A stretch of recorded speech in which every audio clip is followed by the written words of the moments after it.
Well, One Direction have sold more than 4 million albums in just 6 months and are the first ever British group to debut at #1 on the US Billboard charts with their debut album.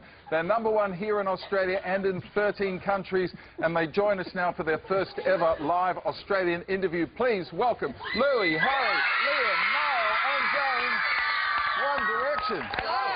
Hello. Good morning. Hello. Over there. What? This is incredible, boys. Congratulations. Hearty congratulations. Thank you. How's it all going?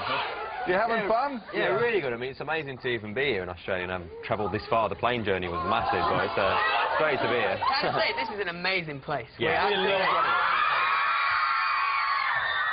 guys didn't waste much time. You arrived yesterday and you were straight onto Sydney Harbour and straight into that water. I mean, we're approaching colder temperatures here at the moment. We're Didn't from feel the it. UK and that's very hot for us. It's different. You have to commend Louis on his bravery. He was first, straight in the water. Yeah. No problems. Well done.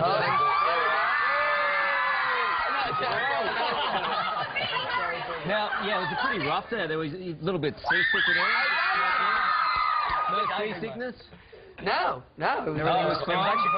It was good, yeah, really good. We did notice that one of you was captured in the hotel. It was kind of a grainy photo, and it showed one of you having a little tattoo. Now, I don't know who it was. I don't know who it was, but we're going to have to get all your shirts off to confirm. You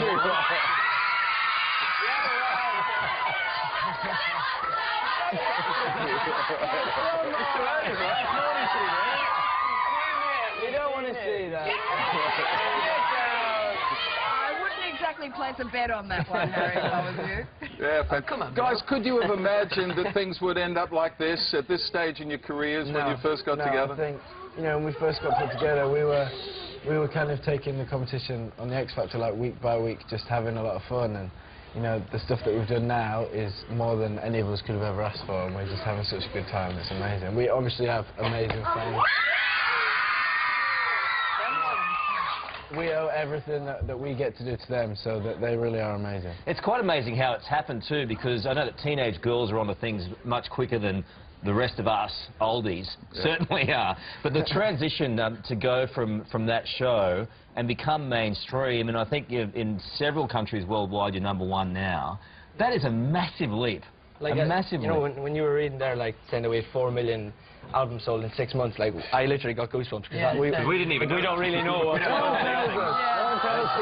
It's an amazing feeling to hear that, you know, because we don't expect it really, you know. Do you remember? Everything's moving so quick. Yeah, that was kind of what it is. Yeah. But I know it wasn't that long ago, but do you remember the first time you heard one of your songs on the radio? You just driving along? We were actually in the studio at the time in England, and it was the day when it first got announced, wasn't it? And, it was so strange to hear on the radio, but you were in the studio, so you didn't really realise it. But like in the car, I think afterwards we heard it again later on. So it's just so surreal. You don't feel like that person on the radio is you. It's still really surreal for all of us, really. And then to go to where you are now, and to be surrounded by this hysteria, this mayhem that is the girls, the sensation of it all. Is it hard to retain yourselves in all of that? I know it's only been quick, but is it hard to maintain your own private lives and your own selves in that I think big you know, thing? we all kind of keep each other grounded, and we have a really good team around us.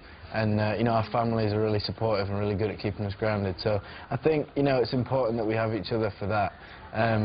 Obviously, like, since we've been over here, the fans, it's been absolutely crazy. Like, we really like going out and seeing our fans and stuff, and it's been a bit of a new experience for us because local police and security and stuff have not been letting us go out, so that's been a bit weird. But you know, we want to see these guys, so it's, We always nice.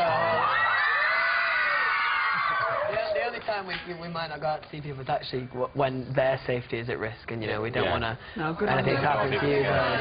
Yeah, you say that now. So we could never go out together, I guess. You guys are going to be at the Logies on Sunday night. Yes. Carl is, of course, last year's Gold Logie winner. Round of applause, ladies and gentlemen.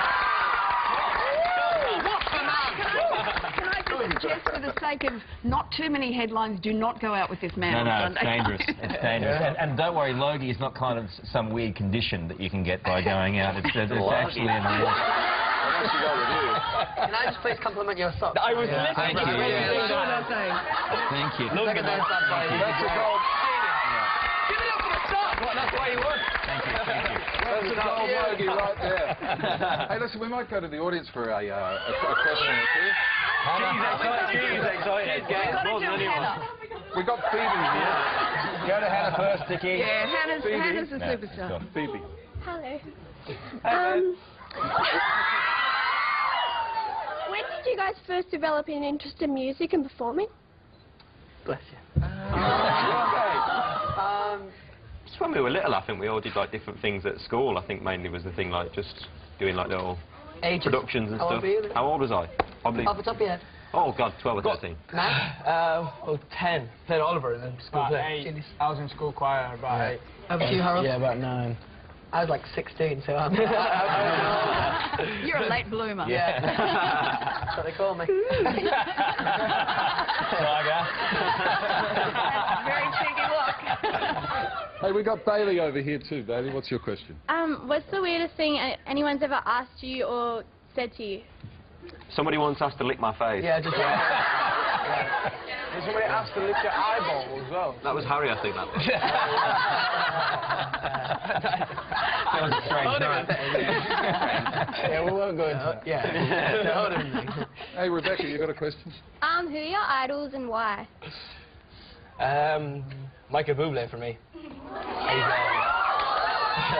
I heard he's quite big down here. Yeah, he is. If you've got a Bublé song that you want to... Nah, Barry.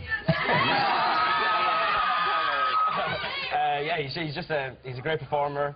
He seems like he's up for a good laugh, and he's just an all-rounder, really. As far as groups go, probably like for all of us, like Take That. Take That, yeah, they're really good. They did. They smashed it.